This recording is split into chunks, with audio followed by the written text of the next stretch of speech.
Pemerintah Kota Manado melakukan perombakan puluhan pejabat administrator dan pengawas di lingkup pemerintahan Kota Manado. Wakil Wali Kota Manado Richard Sualang berharap para pejabat yang baru dilantik dapat memberikan yang terbaik untuk pelayanan masyarakat. Pemerintah Kota Manado di bawah pimpinan Wali Kota Andre Angu dan Wakil Wali Kota Richard Sualang melakukan perombakan puluhan pejabat administrator dan pengawas di lingkup pemerintah Kota Manado. Pejabat administrator dan pengawas yang dilantik meliputi Kepala Seksi, Kepala Bagian, Kepala Bidang, serta Sekretaris Badan.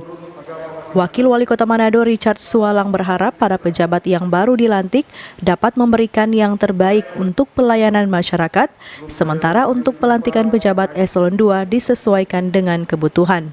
Ada harapan untuk para pejabat yang baru dilantik, Pak? Bekerja sebaik-baiknya.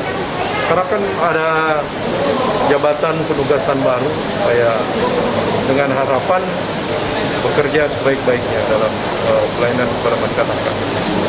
Masih ada susulan, Pak? Eselon 2, Pak? Sesuai kebutuhan. Eselon 2, Pak? Eselon 2, Pak? Kapan? Sebelum Natal atau sesudah Natal? Mungkin ada bocoran, Pak? Ya. Kasih Pak Wali. Upacara pelantikan yang digelar di Gedung Serbaguna Kantor Wali Kota Manado menerapkan protokol kesehatan ketat pencegahan COVID-19. Hizkia Waran Kiran melaporkan untuk Kawan Nuwa TV.